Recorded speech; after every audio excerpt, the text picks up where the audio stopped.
ओम श्री दादू दयालवे नमः। ओम श्री दादू दयालवे नमः।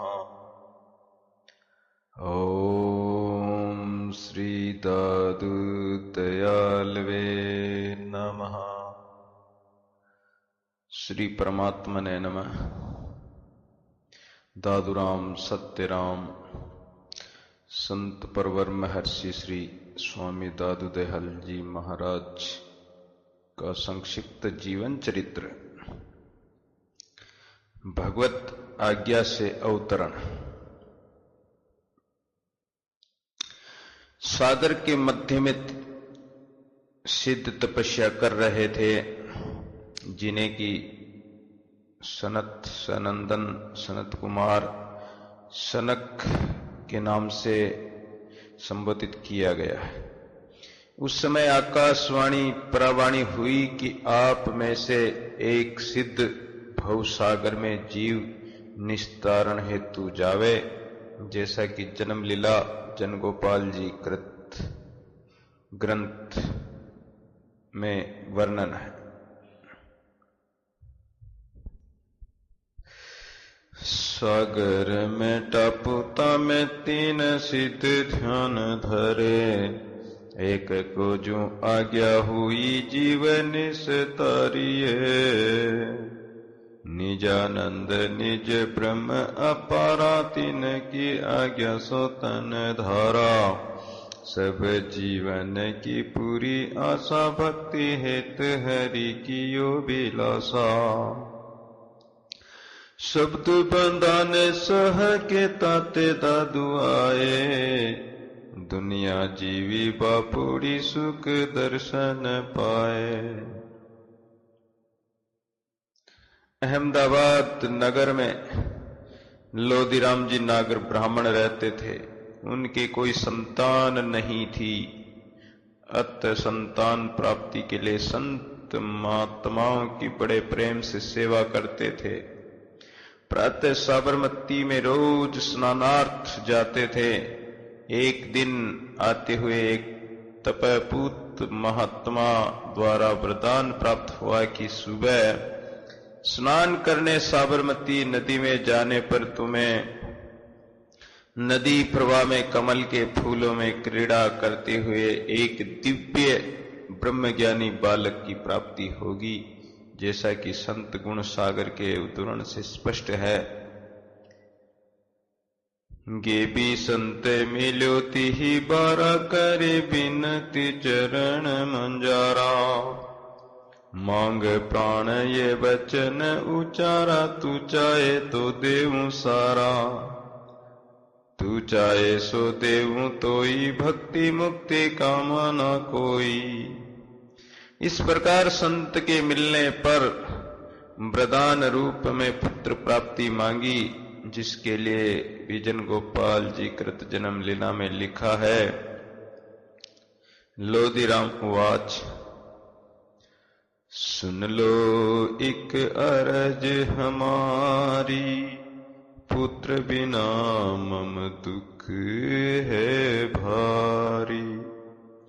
संत कृपा कर गिरा उच्चारी, जाहो नदी तट बड़े समारी। दियो पुत्र तेहि ब्रह्म विचारी, देवे कुल को के तारी। बड़े संवार नदी तट जावे, बालक अधर सो तिर तो आवे।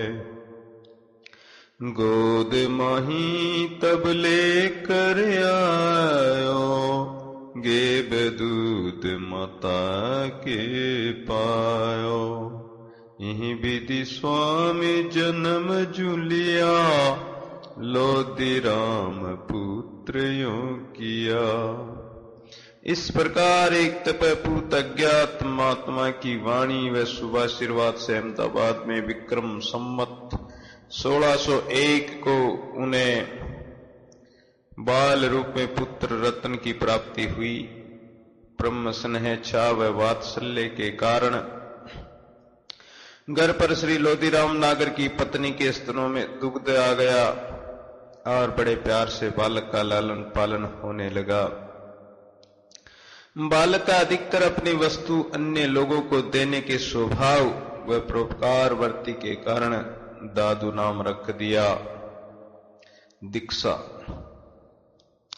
अपनी पारिवारिक प्रथा के अनुसार दादूजी महाराज की शिक्षा चलती रही। 7 वर्ष की अवस्था में एक दिन बालकों के साथ कांकरिया तालाब, नंगीना बाड़ी, कर्णावती नगर, अहमदाबाद में क्रीड़ा करते समय भगवान ने एक वृद्ध ऋषि के रूप में प्रकट होकर दर्शन दिए और दादूजी को प्रसाद, शुभाशीर्वाद तथा दीक्षा रूप निर्गुण भक्ति का उपदेश देकर वे अंतर्ध्यान हो गए।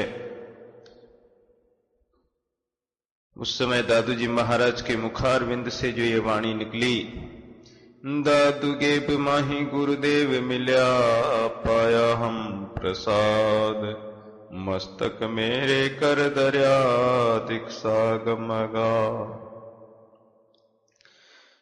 पुनः 11 वर्ष की अवस्था में वृद्ध भगवान ने कांकरिया तालाब के उस स्थान पर दर्शन दिए जहां की आज शिव मंदिर, हनुमान मंदिर और दादू मंदिर बना हुआ है, और निर्गुण का प्रचार करने की आज्ञा देकर अंतर्ध्यान हो गए। वृद्ध भगवान के दर्शन से महाराज को पूर्ण ज्ञान की प्राप्ति हो गई और गुरु आज्ञा मानकर प्रदेश एवं ग्रह का त्याग कर दिया और भक्ति का प्रचार करने हेतु अहमदाबाद से प्रस्थान किया। तात्कालिक परिस्थिति, दादूजी महाराज का जिस समय प्रादुर्भाव हुआ वह 16वीं शताब्दी थी। भारत के क्षितिज पर यह शताब्दी अपने में अनेकानेक विशेषताएं लेकर चमकी थी। इस उल्लिखित शताब्दी ने भारतीय मानव समाज को विभिन्न क्षेत्रों में अग्रणी अनेकानेक महान व्यक्ति प्रदान किए। अन्य क्षेत्रों के अतिरिक्त धार्मिक क्षेत्र में भी आचार्य रामानंद, संत कबीर व गुरु नानक ने क्रांति पैदा कर दी थी।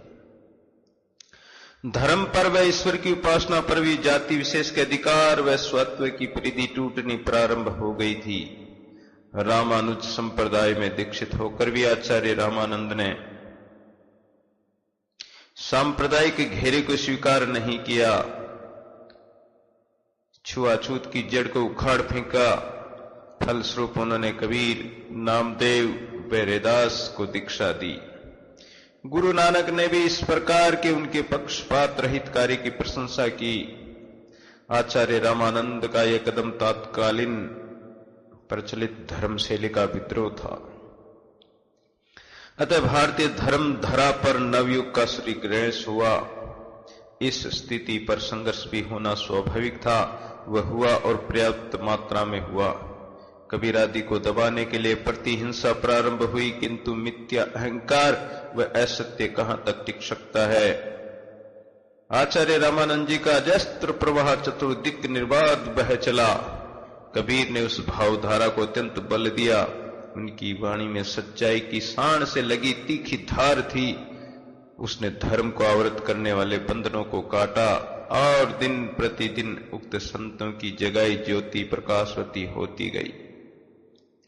उधर तुलसी, सूर, मीरा का प्रेम भरा मधुर भक्ति स्वर जनमानस में गुंजारित हो रहा था। दादूजी महाराज का अवतार उस अंधकार व प्रकाश के प्रेम व क्षुब्धता के द्वंद्व व संघर्ष काल में हुआ तथा इस सामयिक अजस्त्र धारा में महान प्रभावी व सहायक सिद्ध हुआ।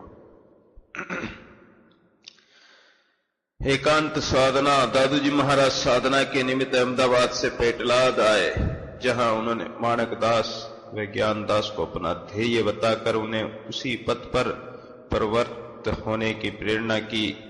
स्वयं आबू सिरोई होते हुए करडाला पर्वत सर और रूपनगढ़ के पास में उस पूर्व नाम कल्याणपुर की पहाड़ी पर वर्षों तक एकांत में कठिन साधना की। पहाड़ी पर एक ककेड़े का वृक्ष व उनके पास एक विशाल शिलाखंड है, वहीं आपका साधना सतल रहा, जहां वे प्राय ध्यानस्थ रहा करते थे। उसी पर्वत की एक चोटी पर अज्ञात व साधना भ्रष्ट एक प्रेत रहता था। वह जाति स्वभावानुसार लोगों को डराता था और दुख देता था। एक दिन वह दादूजी महाराज के पास आया और चरित्र करने लगा। तब उन्होंने उस पर दया कर उसे उस प्रेत योनि से मुक्त किया। पहाड़ी पर कुटिया व दादूशिला अब भी स्थित है और नीचे तलहटी में स्मारक रूप में छतरी दादू द्वारा आश्रम में पानी के लिए टांका बना हुआ। दादूजी महाराज की प्रथम साधना स्थली के कारण करडाला धाम की गणना समाज के पंच तीर्थों में की जाती है। प्रेत का कल्याण करने से उस गांव कल्याणपुर का नाम करडाला पड़ गया। करडाला, कल्याण करडाला।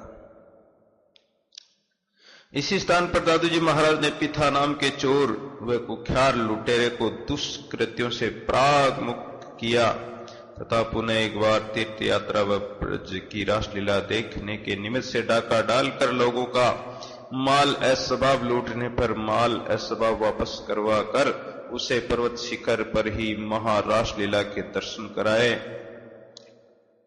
वह पहाड़ी अब भी रास स्थली के नाम से प्रसिद्ध है। पिता ने परिणाम स्वरूप सदा सदा के लिए कुकर्ते छोड़ने की शपथ लेते हुए प्रतिज्ञा की कि गंग यमन उल्टी बहे पश्चिम उगे भान, पिता चोरी ना करे गुरु दादू की आन। सांबर झील में साधना व शाश्वत धर्म का उपदेश। संत दादूजी महाराज यहां से अजमेर, भीलवाड़ा, चित्तौड़ अनेक स्थानों पर घूमते हुए करौली की तरफ पधारे। टोडा रायसिंह होते हुए सांभर आए। सांभर की नमक झील में एक टेकड़ी पर कुटिया में लगभग 6 वर्ष तक साधना करते रहे। नगर के सानिध्य के कारण लोग उपदेशामृत का पान करने व दर्शनार्थ अधिकाधिक मात्रा में आने लगे। दादूजी महाराज ने अपनी साधना व उपदेश में समत्व योग की अनुभूति की। शुद्ध चैतन्य पर ब्रह्म परमात्मा ही उनका उपास्य था। साधना व आत्मनिरीक्षण द्वारा ही उन्हें दिव्यात्मानुभूति हुई थी। आत्म धर्म व आत्म संबंध के अतिरिक्त अन्य सब आवरण गौण थे। इसलिए उन्होंने उस नित्य सत्य शाश्वत को ही धर्म मानकर उसी का उपदेश किया। जाति, वर्ण एवं ऊपरी धर्म का केवल औपचारिक भाग, जिससे भेदभाव की वृत्ति के अतिरिक्त कोई सुफल नहीं निकलता, बचने का उपदेश किया। कल्पित जाति, वर्ग, वर्ण व धर्म विशेष की अनुपादेयता प्रतिपादित की। इस उपदेश श्रवण का मुख्य हेतु दादूजी महाराज की आत्मानुभूति तो थी ही, साथ ही कुछ प्रभाव समय व परिस्थिति का भी पड़ा। दादूजी महाराज के इन विचारों में पूर्ववर्ती महात्मा कबीर जी की विचारधारा का भी पर्याप्त प्रभाव था। दादूजी महाराज ने अपनी वाणी में इस बात को कई स्थानों पर प्रसंगवश प्रकट किया है। उपासना में निर्गुण आधार की प्रधानता तो उनके कथन में स्थान स्थान पर व्यक्त होती है। वाणी के प्रत्येक प्रकरण के प्रारंभ में दादू नमो नमो निरंजनम नमस्कार गुरुदेवत वंदनम सर्वसाध्वा प्रणामम पारंगत तथा पर ब्रह्म प्रापरम सोमम देव निरंजनम निराकारम निर्मलम तस्य दादु वंदनम, इसका पूर्ण समर्थन है। दादुवाणी के सुमिरन के प्रकरण में इसका विशद निरूपण व प्रतिपादन हुआ है। एक के अक्षर पीव का सोई सत्कर जान, राम नाम सतगुरु कया दादू सो परमा। उनका परमा अपश्य निर्गुण राम था। राम शब्द का प्रयोग उन्होंने प्रणव की तरह वाचक व लक्षक के रूप में किया है। निर्गुणोपासना में सुमिरन निर्गुण के वाचक नाम के रटने के अतिरिक्त नहीं होता। वह नाम चाहे ओंकार हो राम हो, कृष्ण हो या रहीम हो। जैसा कि महाराज ने कहा कि दादू सृजनहार के कहते नाम अनंत, चितावे सो लीजिए साधु सुमरे संत। सच्चा धर्म, महात्मा दादू जी महाराज तत्परता से उस सिद्धांत को जिससे मानव के भेद का निवारण होता है, व्यवहार में व्यापक बनाने के लिए प्रवृत्त हो गए। वे अब केवल साधना में ही सब समय नहीं लगाते थे, अपितु साधना के साथ प्राप्त अनुभव का उपदेश भी करने लगे और जाति वर्ण धर्म के अनुचित पक्ष से उत्पन्न होने वाली घृणा व ऊंच नीच की भावना से बचने की प्रेरणा देने लगे। धर्म मानव मात्र के कल्याण के लिए है। यदि धर्म से ही हम एक दूसरे को ऊंच नीच समझें, धर्म के कारण ही हम एक दूसरे को मार गिराने को उद्यत हों, तो उस धर्म से हमारा क्या कल्याण होगा। यतो अभ्युदयनी श्रेय संसिद्धि से धर्म का लक्षण भी यही बतलाता है। ऐसी अवस्था में शाश्वत सत्य परमेश्वर को राम और खुदा की सीमा आकृति में ही आबद्ध व अवरुद्ध कर देना उन्हें किस प्रकार सह्य होता। उन्होंने इन कल्पनाओं को दूर करने का प्रबल प्रयास प्रारंभ किया। संकुचित धर्म का आश्रय लेकर स्वार्थ सिद्धि करने वाले धर्म के ठेकेदार दादू जी महाराज के उक्त प्रचार व ढंग को कैसे ठीक समझते।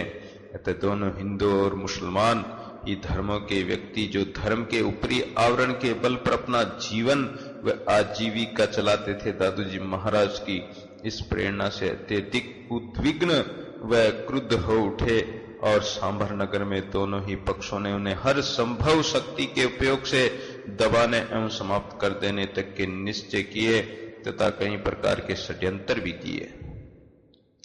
सांभर उस समय मुगलों के साम्राज्य में था। धर्म के विषय में काजी ही प्रधान चीफ जज या न्यायाधीश होता था। दादू जी महाराज ने हिंदू तथा मुस्लिम धर्म की उन बातों का जो मजहबीपन से अपनाई गई थी व्यर्थता प्रतिपादन करना प्रारंभ कर रखा था। मस्जिद, बांग, रोजा, नमाज, कुर्बानी आदि की समालोचना काजी कैसे पसंद या बर्दाश्त करते, आरती, पूजा पाठ, मंदिर की घंटा, घड़ियाल व बलिदान का खंडन पुजारी कैसे सहन करते। अतः दादू जी महाराज दोनों संप्रदायों के धर्माधिपतियों के कोप भाजन बने एवं उन्हें नाना प्रकार के कष्ट पहुंचाने के प्रयास किए गए। नगर में हिंदू मुस्लिम दोनों धर्मों की जातियों के व्यक्तियों को दादू जी महाराज के पास जाने से रोकने के उपाय व प्रयास किए गए। पंचायतियों की ओर से जातीय दंड नियत किए गए। गुंडों से उनको डराने, धमकाने और पिटवाने तक की साजिश योजनाएं बनाई गई। मदोन्मत्त हाथी से उन्हें कुचल देने तक की साजिश व षड्यंत्र किए गए, किंतु भगवत कृपा से वे मदोन्मत्त हाथी दादू जी महाराज के चरण छूकर उनका शुभाशीर्वाद प्राप्त कर परावर्त हुआ। डराने, धमकाने या पिटवाने के सब मंसूबे धरे रह गए। काजी न्यायाधीशों ने मनस्ताप से क्रुद्ध हो दादू जी के दर्शन करने न जाने के लिए एक फरमान निकाला जो चमत्कारिक ढंग से बदल गया और लोक प्रवाह बंद होने के बजाय अधिकाधिक बढ़ता चला गया। उन्हें जेल की कोठरी में बंद किया गया, किंतु उनके अंदर बाहर सर्वत्र दर्शन कर प्रशासक बिलंद खान खोजा ने अपने दुष्कृत्य की क्षमा मांगी और पश्चाताप प्रकट किया। इसी प्रकार लोगों ने एक बार उनकी सर्वव्यापकता की परीक्षा लेने के लिए एक ही समय में 7 विभिन्न स्थानों पर महोत्सव व सत्संग समारोह आयोजित किए और उन सब में दादू जी को आमंत्रित किया। तब दादू जी महाराज ने अपने स्थान पर ही ध्यानस्थ होकर समाधि चढ़ा ली और 7 ही स्थानों पर एक साथ प्रकट होकर दर्शन दिए तथा प्रवचन किए। इस कारण नगर व दूर दूर तक के लोगों में महाराज के प्रति अगाध श्रद्धा भक्ति जम गई। दादू जी महाराज की ख्याति व प्रशस्ति को सुनकर गलता आमेर जयपुर के तत्कालीन संप्रदायाचार्य महंत जी ने उन्हें अपने संप्रदाय में मिलाने के लिए माला तिलक देकर उनके पास सांभर में 4 संतों को भेजा। तो दादू जी महाराज ने कहा कि हमारा मन ही माला है, गुरु ही उपदेश और गुरु का जो ज्ञान है वह तिलक है, इसलिए मुझे ये माला तिलक नहीं चाहिए। इससे वे संत रुष्ट हुए और बोले, आप आमेर राज्य में हमारे उधर आइए, वहां हम आपको अपने अन्वय बनाकर ही छोड़ेंगे। और वे वापस कलता चले गए। सिद्धांत सुख तथा शांति के इच्छुक वास्तविक सन्मार्ग की चाह वाले व्यक्ति व भक्त दादू जी महाराज के पास अधिकाधिक आने लगे। अनेक विरक्ति प्रधान निवृत्ति चाहने वाले व्यक्ति दादू जी महाराज का शिष्यत्व चाहने लगे। उनके सरल सरस एवं प्रांजल अनुभव उपदेशों को ग्रहण कर सार रूप दादू मत आपा मेटे हरि भजे तन मन तजे विकार निर्वेरी सब जीवसु दादू यहू मत सार के अनुयायी बनते बनाते चले गए। दादू जी ने इसी सत्य को व्यक्त किया। उन्होंने बताया कि जाति चैतन्य है, वर्ण प्रकाश है, वो धर्म अभिन्नता है। इनकी प्राप्ति व ज्ञान अहिंसा त्याग तप सच्चाई विनय दयाशील आदि से होती है। वाणी में इन्हीं भावों को प्रसंगवश स्थान स्थान पर व्यक्त किया गया है। सर्वप्रथम आपे का परित्याग परम आवश्यक है। जाति वर्ण पद बल ज्ञान व वैभव आदि से उत्पन्न होने वाला अहम भाव ही आपा है। इस अहम भाव का जब तक विनाश नहीं किया जाता तब तक आत्मज्ञान की इच्छा ही उत्पन्न नहीं होगी। आपा छोड़कर मनुष्य को हरि स्मरण में लगना चाहिए, क्योंकि आपा पर विजय पाने का इससे सुगम उपाय दूसरा नहीं है। आत्मचिंतन का नाम ही हरि स्मरण व हरि भजन है। आत्मा में वृत्ति स्थैर्य के लिए तन मन के विकारों का परित्याग आवश्यक है। तन मन के विकारों को पुनः न आने देने के लिए त्रिविध अहिंसा को अपनाने की आवश्यकता है। जब यह सब कर लिया जाए तो कार्य सिद्ध हो जाता है। इन्हीं साधनों से उन्होंने जीवन का परम रहस्य प्राप्त किया था। शिष्य परंपरा का शुभारंभ दादू जी महाराज से भक्ति का ज्ञान प्राप्त करने के लिए शिष्य परंपरा भी प्रारंभ हुई। महाराज के सर्वप्रथम बड़े सुंदरदास जी शिष्य बने, जिनका पूर्व का नाम भीम सिंह था। वे बीकानेर राज्य के राजवंशी थे और वे तत्कालीन बादशाह की ओर से काबुल की ओर युद्ध के लिए गए हुए थे। पीछे से उनकी पत्नी को मिथ्या खबर किन्हीं प्रच्छन्न तत्वों ने दी कि वे युद्ध में काम आ गए हैं, तो पत्नी ने भी अपने शरीर का त्याग कर दिया। युद्ध से लौटने पर जब भीम सिंह ने यह बात सुनी तो वे ग्रस्त का परित्याग कर ईश्वर चिंतन व संत सेवा में लीन होने की इच्छा से दादू जी महाराज के पास आकर उनकी शरण हो गए। महाराज की आज्ञा से उसी वीर भेष में उपदेश ग्रहण में दीक्षा लेकर कुछ समय महाराज के साथ रहकर गाटड़ा अलवर की पहाड़ी प्रदेश में ध्यान करने लगे, जिनकी परंपरा में आगे चल दादू समाज का एक बहुत बड़ा वीर भेषी नागा समुदाय बना। ईश्वराधन व परोपकार के साथ साथ विभिन्न लड़ाइयों में भी समय समय पर काम आया और देश रक्षा व राज्य रक्षा के लिए सदा सन्नद्ध रहा। उसके बाद बखनाजी, टीलाजी, जग्गाजी, बनवारी दास जी, संत दास जी, हरिदास जी, माखोजी, गढ़सीदास जी, जगन्नाथ जी, प्रयागदास जी, मोहन जी, माधवदास जी आदि अनेक शिष्यों ने सांबर में ही दीक्षा महाराज से उपदेश ग्रहण किया। सांबर प्रस्थान से पूर्व शिष्यों की संख्या लगभग 50 पहुंच गई थी। ये वे शिष्य थे जो एकांततः दादू जी महाराज के सिद्धांतों को स्वीकार कर उन पर चलने को दृढ़ प्रतिज्ञ थे। इनके अतिरिक्त सत्संगियों व भक्तों की संख्या तो हजारों तक पहुंच गई थी। सांभर में महाराज 1619 तक विराजमान रहे, सम्मत 1619 तक, और पुनः आमेर के लिए प्रस्थान किया। आमेर प्रयाण वाणिज्य की रचना व महत्व। आमेर में उस समय राजा भगवंत दास थे। वे मान सिंह जी प्रथम के पिता थे। कुछ शिष्यों के साथ महाराज आमेर पहुंचकर वहां के दलाराम वर्तमान बगीचे के पास के मैदान में विराज कर ईश्वर चिंतन व उपदेश कार्य में संलग्न हो गए।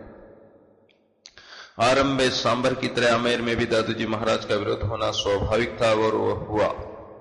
कुछ दिन खींचातान चली, लोग दूर दूर रहे, किंतु धीरे धीरे महाराज की उच्च तपश्चर्या व मानव प्रेम देखकर लोगों की भ्रांति दूर हुई और सांभर की तरह वहां भी लोगों का आगमन प्रारंभ हुआ और साधकों का समय दिनों दिन बढ़ता ही गया। रज्जब जी, मोहन जी मेवाड़ा, मोहन जी दफ्तरी, मोहन जी जोगी, महापंडित जगजीवन जी आदि प्रसिद्ध शिष्य आमेर में ही हुए। महाराज ने आमेर में भी साधना तथा उपदेश का कर्म पूर्ववत चालू रखा। समय समय पर आप जिज्ञासु भक्तजनों व शिष्यों के प्रश्नों का उत्तर पद्यमय वचनों वाणी में दिया करते थे। उन पद्यों के लिपि संग्रह का कार्य शिष्य मोहन जी दफ्तरी करते थे। मोहन जी की दफ्तरी संज्ञा इसी कारण पड़ी थी। दादूजी महाराज अपनी साधना में प्रार्थना का स्थान भी रखते थे। आपकी वाणी के बहुत से पद जो भिन्न भिन्न रागों में गाए जाते हैं इसी रूप के हैं। इसी तरह उपदेशादेश साधना प्रार्थना के साथ साथ श्री दादू वाणी की रचना होने लगी, जिसको प्रसंगानुसार बाद में प्रकरणों अंगों रागों में विभाजित कर क्रमबद्ध किया गया। वाणी दादूजी महाराज के भावों विचारों तथा निश्चयों का संग्रह है। मुख्यतया इसकी रचना उस समय की बोलचाल की भाषा में की गई है। स्थल विशेषों में अरबी, फारसी, गुजराती, मराठी, सिंधी व पंजाबी भाषा का भी प्रयोग हुआ है। इससे सिद्ध होता है कि दादूजी महाराज केवल इस देश की प्रचलित भाषा के ही जानकार नहीं थे, अपितु देश की अन्य प्रचलित भाषाओं पर भी अधिकार रखते थे। वाणी में सभी तरह के शास्त्रीय विषय आए हुए हैं। वेदांत का तो पूरा सिद्धांत वाणी में समाहित है, इसमें कोई अत्युक्ति नहीं है। योग, सांख्य, उपनिषद व गीता के सिद्धांतों का भी प्रकरण विशेष में अच्छा समन्वय है। इससे प्रतीत होता है कि जिज्ञासुओं ने महाराज से शास्त्रीय विषयों पर प्रश्न किए थे। उनका उत्तर महाराज दादू जी ने बड़ी सुगम व प्रांजल भाषा में दिया है। दादू वाणी में माधुर्य की तो अजस्त्र धारा ही बह चली।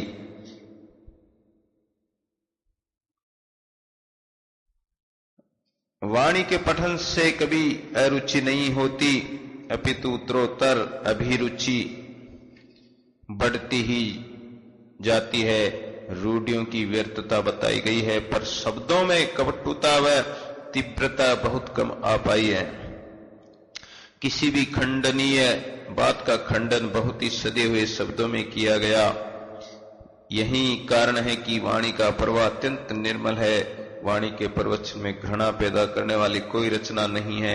सीधे साधे शब्दों में महान गंभीर रहस्यों को सरलता से व्यक्त कर दिया गया है। शाश्वत वाणी में अरबी, फारसी व पंजाबी भाषा की रचना को छोड़ और कोई रचना ऐसी नहीं जिसमें शब्दों को समझने में कठिनाई हो। संक्षेप में वाणी के विषय में इतना कहना ही पर्याप्त होगा कि वाणी दादू जी महाराज के परखे हुए व कसौटी पर खरे उतरे हुए विचारों का सरल, सरस और निर्मल व अनुभूत संग्रह है। आमेर राज्य के अधिपति महाराजा भगवत दास का संबंध बादशाह अकबर के साथ था, इसलिए इधर राजा के सहयोगियों व दूतों द्वारा व सांभर के काजियों द्वारा अकबर बादशाह के दरबार फतेहपुर सीकरी तक दादूजी महाराज की ख्याति की चर्चा पहुंच गई। उधर उन दिनों दादूजी महाराज के शिष्य माधवदास जी भ्रमण करते हुए एकाएकी ही सीकरी जा पहुंचे। नगर के एक मंदिर में विश्राम के समय निद्रा में उनके पैर ठाकुर जी की ओर हो गए, तो पुजारियों ने क्रुद्ध होकर उन्हें जगाया और कहा कि ए बाबा, तू बड़ा नामदेव बन गया है जो भगवान की ओर पैर करके सोया है। इस पर सहज भाव से महात्मा माधवदास जी ने पूछा कि भाई, नामदेव ने क्या किया था? तो पुजारी ने कहा कि नामदेव ने भगवान की मूर्ति को दूध पिलाया था। ऐसा जानकर महात्मा ने दूध का कटोरा मंगाया और जहां विश्राम कर रहे थे वहीं मंदिर की दीवार को कटोरा लगाकर दूध भगवान को पिला दिया। प्रकट होकर परमात्मा ने बड़े प्यार से दूध पिया। सत्यराम भगवान को प्यार से दूध पिलाने से वे अब भी और यहां भी पिएंगे। तो पुजारियों ने देखा कि उस दीवार से मुख निकालकर भगवान ने माधवदास जी के कटोरे का दूध पिया।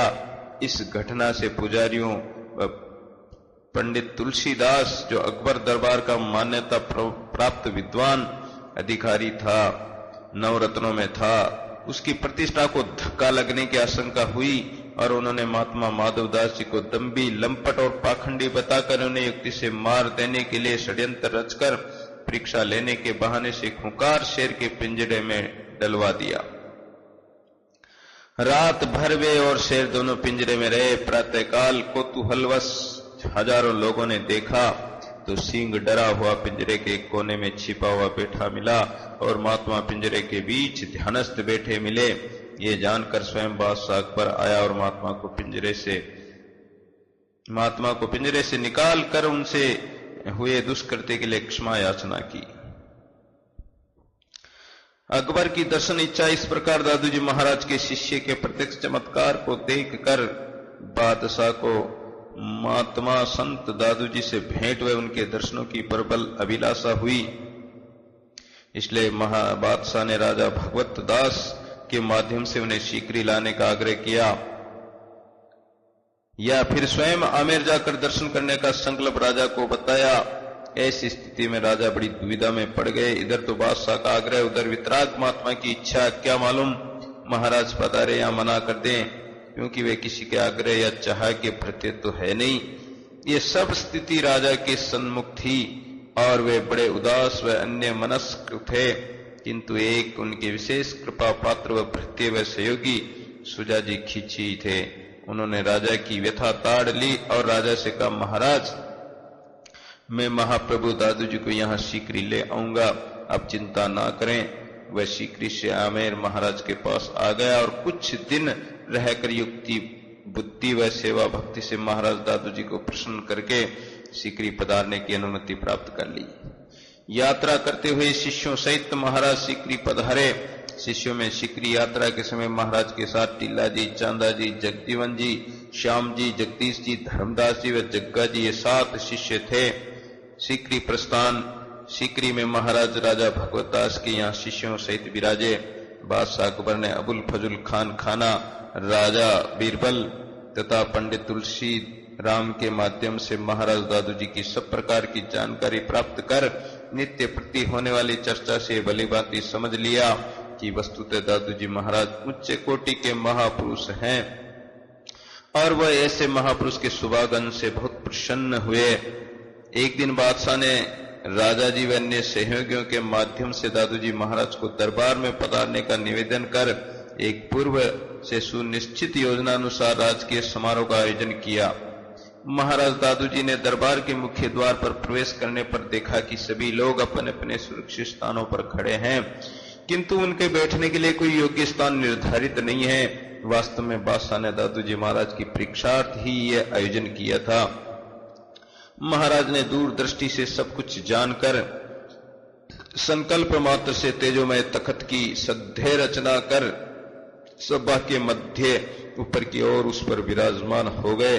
सभी सभासदों सहित बादशाह उस तेजोमय तखत पर सहज भाव से विराजमान महाराज दादूजी को देखकर चकित हो गए और सभी ने करबद्ध प्रार्थना कर क्षमा याचना की।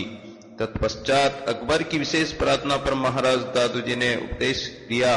प्रश्नोत्तर काल में महाराज से अकबर ने प्रश्न किया कि 3 गुणों और 5 भूतों की किस क्रम से रचना हुई, कौन पहले और कौन बाद में बना। इसका महाराज ने उत्तर दिया कि एक शब्द सब कुछ किया, ऐसा समर्थ सोई, आगे पीछे तो करे जो बलहीना होई। इसके बाद अकबर ने मुसलमानी मत की मंजिलों का प्रश्न किया, जिनका उत्तर महाराज ने दिया। अरवा, मकाम, अस्त, तरीकत, इश्क, इबादत, बंदगी, यगा, नगी, इखलास, महर, मोहब्बत, खैर, खूबी, नाम ने की पास। माबूद, मकाम हस्त, हकीकत, यके नूर, खूबे खूबा, दीदनी हेरा, अजब चीज खुरदनी, प्याले मस्तां। उक्त साकियां बिल्कुल अरबी फारसी शब्दों की है, जिनका अर्थ यह है कि तरीकत जो दया, निर्वेरता, भलाई और नेकी में मन लगा कर ही परमात्मा में निश्चय रखता हुआ उसकी सेवा व पूजा करते हैं, वे तरीकत मंजिल के फकीर हैं। हकीकत जो तेज रूपी खूबों में खूब है, जिस तेज को देख आंखें हैरान होती है, जो एक परमात्मा को लक्ष्य मानते हैं, यह है मस्तों के प्याले का अजब अमृत। ये दशा हकीकत के साधक फकीर की हैं। इस प्रकार निरंतर 40 दिन महाराज का सत्संग व उपदेश आदेश अकबर के यहाँ हुआ, जिसके द्वारा बादशाह बहुत ही प्रभावित व दादूजी महाराज में निष्ठा व भक्ति रखने वाला हुआ। दादूजी महाराज के अहिंसा उपदेश व मजहबी धर्म के आग्रह से बचने के उपदेश से प्रभावित होकर अकबर ने गोहिंसा बंदी का फरमान जारी किया। अकबर का नूरदर्शन महाराज के अमृतमय सरल सर्वधर्म संभाव के उपदेश से अकबर इतना प्रभावित हुआ कि उसने दादूजी महाराज की परिस्थिति में उन्हें अल्लाह और खुदा का नूर स्वरूप जाहिर किया। दादू नूर अल्लाह है, दादू नूर खुदा, दादू मेरा पीवे के अकबर साहब। जिस पर तत्कालीन काजी मुल्लाओं ने बड़ी आपत्ति व रोष प्रकट किया, किंतु नीति निपुण व समर्थ अकबर बादशाह के सन्मुख उनकी कुछ नहीं चली। महात्मा दादूजी महाराज राज्य का अंजल नहीं लेते थे, अतएव वे सीकरी में राजा भगवंत दास जी के पास ठहरे थे। महाराज को किसी भी युक्ति से कुछ भेंट दी जाए, ऐसी इच्छा से अकबर ने एक रतन जड़ित स्वर्ण पिंजरे में बंद तोता महाराज को ये कहकर समर्पित करने की प्रार्थना की, ये सुआ तोता कुरान की आयतों का पठन करने वाला है, तो इसे स्वीकार कर लें। तब महाराज ने कहा कि दादू यूं तन पिंजरा माही मन सुआ, एक के नाम अल्लाह का पढ़ हाफिज हुआ और उसे वापस लौटा दिया। ऐसा अपरिग्रह महाराज का गुण था। शिष्य टीलाजी व जग्गा जी के चमत्कार। इसी प्रसंग में दादूजी महाराज के शिष्य श्री टीलाजी के करामात का भी एक प्रसंग है, जो कि सीकरी दरबार में तेजोमय तख्त पर आरूढ़ श्री दादूजी महाराज के साथ ही उनकी सेवा हजूरी में तख्त के पीछे प्रकट होकर हाजरा हजूर रहे हैं। दूसरा राज्य अन्न न लेकर भिक्षावर्ती द्वारा शहर से भिक्षा के लिए आवागमन में द्वारपालकों के द्वार बंद कर बाधा उत्पन्न करने पर महाराज के यशस्वी शिष्य श्री जग्गा जी द्वारा योग बल से शरीराकृति बढ़ाकर किले की दीवार को लांघकर आवागमन का चमत्कार उल्लेखनीय है। गेटोलाव दोसा की लीला वर्णन। सम्मत 1640 में अकबर बादशाह का सत्संग समाप्त कर महाराज ने सीकरी से प्रस्थान किया। भ्रमण करते हुए दोसा कस्बे में पहुंचे। उस समय प्रभात की बेला थी। शिष्य मंडली सहित महाराज को कस्बे में किसी ने भी भोजन प्रसाद व विश्राम आदि के लिए नहीं कहा और महाराज कस्बे से बाहर पधार आए। बिना भाग्य के किसी को भी कुछ नहीं मिला करता है, चाहे भाग्य लक्ष्मी उसके द्वार पर ही क्यों नहीं आ जाए। जैसा कि महाराज ने कहा है, जे निधि कहीं न पाइए सो निधि घर घर आही, दादू मांगे मोल बिन कोई न लेवे ताही। अर्थात सांसारिक अज्ञानी पुरुष संतों की महिमा नहीं जानते और ऐसे परमेश्वर रूप संतों के आगे से निकल जाने पर भी आत्म कल्याणार्थ उनसे लाभ प्राप्त नहीं कर सकते। अज्ञान उनके आगे छाया हुआ जो था। नगर से बाहर महाराज जब आए तो दोसा से कुछ दूर पश्चिम की तरफ एक सुंदर सरोवर दिखाई दिया और महाराज ने उसकी तरफ शिष्य मंडली सहित प्रस्थान किया। सरोवर के तीर पर पहुंचकर एक पीपल के वृक्ष के नीचे विश्राम करने लगे, क्योंकि वहां पर अन्य कोई वृक्ष नहीं था। वह पीपल का वृक्ष सूखा था। महाराज की उस पर दृष्टि पड़ते ही वह हरा हो गया। शिष्य मंडली ये देखकर चकित हो गई। विराजने के बाद महाराज ने कहा कि संतों कितना निर्मल जल है।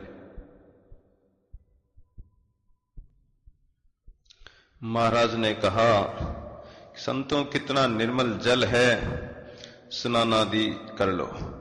इन वचनों को सुन सेवारत रहने वाले प्रिय शिष्य जग्गा जी ने कहा कि महाराज शहर से तो यहां निर्जन वन में पधार आए और अब स्नान की आज्ञा दे रहे हैं, जैसे कि स्नानोपरांत गरम गरम जलेबी ही खाने को मिलेगी।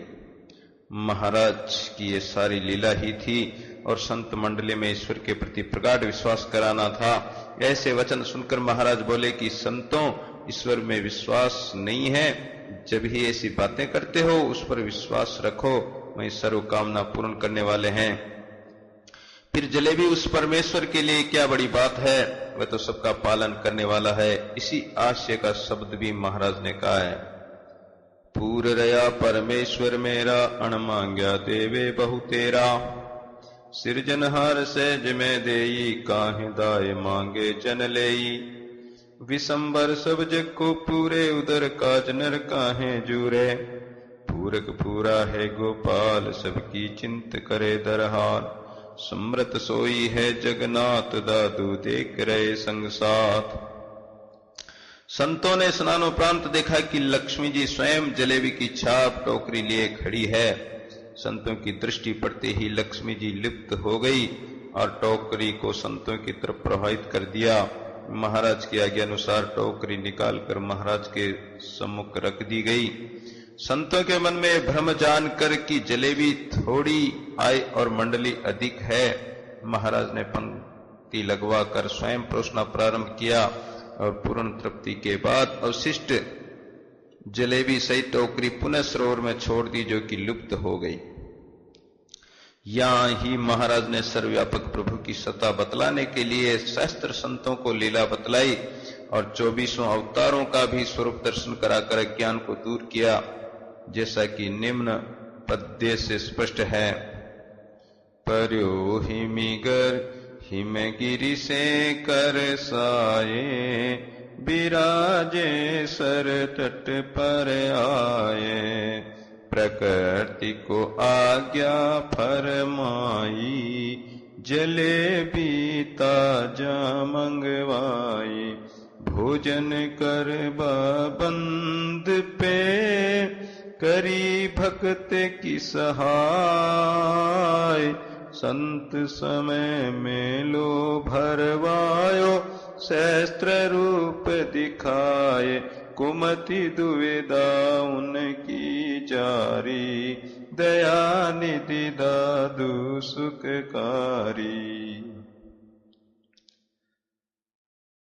पीपल के हरे होने की घटना एक मनुष्य ने देखी। उसने आश्चर्यान्वित होकर ये बात ग्राम में जाकर लोगों से कही और इस वार्ता के श्रवण से परमानंद जी, जो कि सुंदरदास जी के पिता थे, पुत्र सहित महाराज के पास आए। महाराज ने सुंदरदास जी के सिर पर हाथ रखा। इस प्रकार यहाँ सुंदरदास जी महाराज के शिष्य हुए, जो कि कवि शिरोमणि हुए। इन्होंने सुंदर विलास, ज्ञान समुद्र आदि ग्रंथ की रचना की। ये गेटोलाव पुनित स्थल एवं नमन करने योग्य हैं। यहाँ पर एक स्मृति रूप में स्मारक है, जो सुंदर स्मारक के नाम से प्रसिद्ध व पूजनीय है। गेटोलाव से भ्रमण करते हुए महाराज शिष्यों की प्रार्थना पर आसपास भ्रमण करते हुए पुनः आमेर ही पधार आए। इसी वर्ष आमेर नरेश राजा भगवत दास जी देवलोक हो गए, तो उनके बाद उनके युवराज श्रीमान सिंह जी प्रथम आमेर राज्य के अधिपति हुए। दादू जी महाराज को आमेर पधारे लगभग 15 वर्ष हो गए थे। वहां रहते कई प्रसंगों पर अनेक चमत्कारपूर्ण घटनाएं हुई। उनमें से कुछ एक संक्षिप्त रूप से इस प्रकार है। टीलाजी ने शिलाखंड पर बैठे एक दुराचारी व अभिमानी तथा पाखंडी योगी को शिला सहित पर्वत पर उड़ाया और अभद्र व्यवहार के लिए श्री दादू जी महाराज से क्षमा याचना करने पर महाराज की आज्ञा से उसे वापस उतारा। दादू जी महाराज की सत्संग सभा में आमेर निवासी एक तुर्क द्वारा परीक्षा के निमित्त मांस कुंभ को खांड भात से पूर्ण कर दिखाया, जिससे वह तुर्क महाराज का परम भक्त बन गया और संत सेवा करने लगा।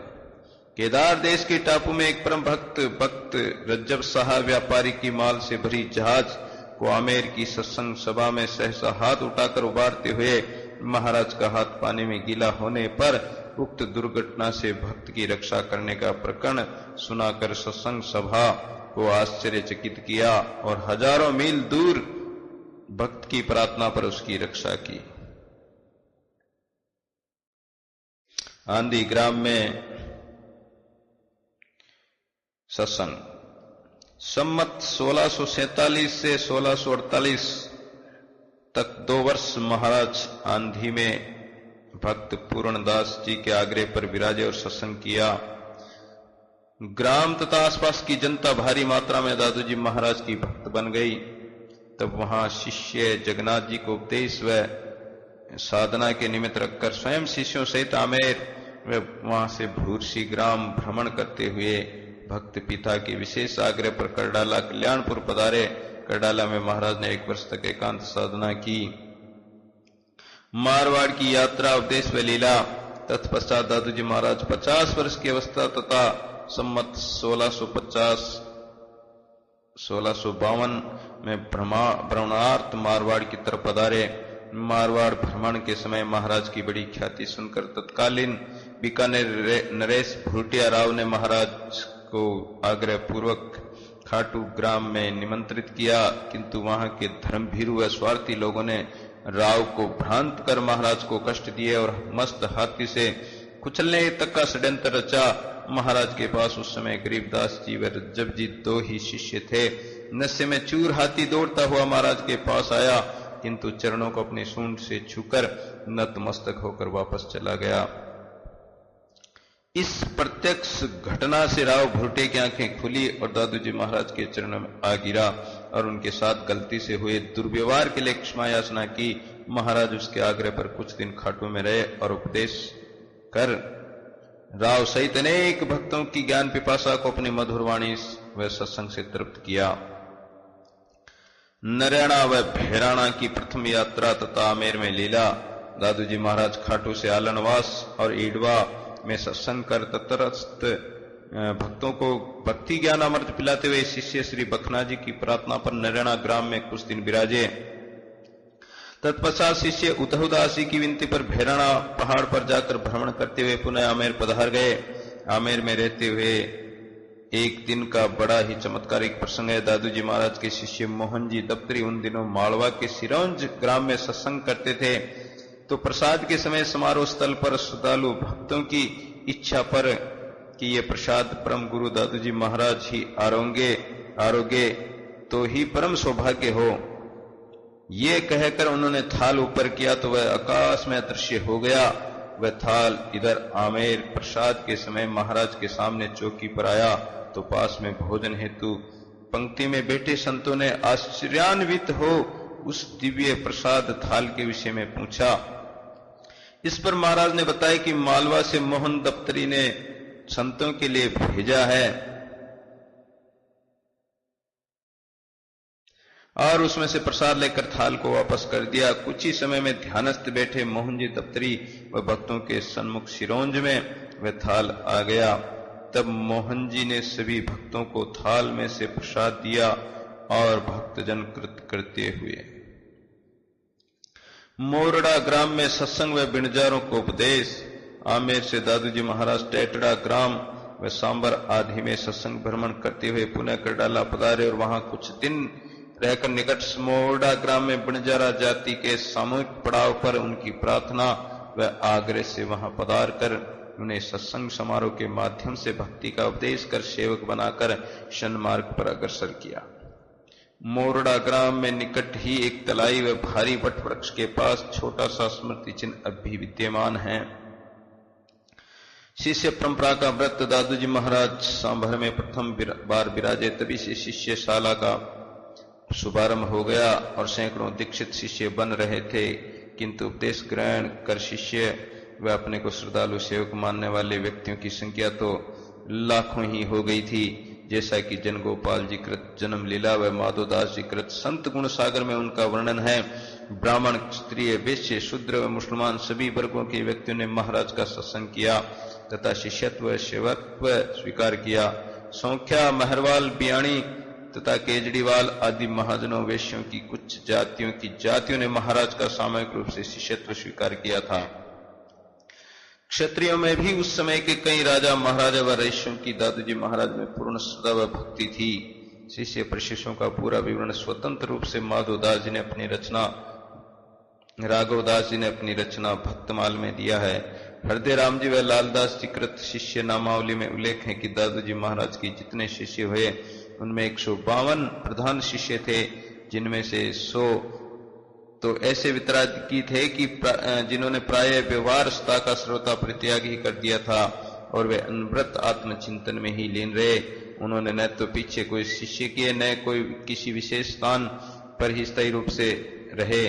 शेष 52 शिष्यों में से अधिकांश की उनके बाद भी शिष्य परंपरा रहने से प्रणाली चालू रही। उन्होंने ईश्वर चिंतन में व्यवहार दोनों ही बातें अपनाई। इन्हीं परंपराओं को लेकर दादू समाज के 52 थांबे बने। आज का संपूर्ण दादूपंथी समाज इन्हीं 52 थांबों की प्रणाली व व्यवस्था से व्यवस्थित है। नरैना नरेश की प्रार्थना। दादूजी महाराज नरैना नगर के निकट ही मोरड़ा ग्राम की ओर जब भ्रमण व सत्संग कर रहे थे तो तत्कालीन नरैना के खंगारौत वंशी राजा नारायण दास महाराज को अपने यहाँ लाकर बसाने व सत्संग करने का संकल्प निश्चय कर स्वयं वहां महाराज की सेवा में समुपस्थित हुआ।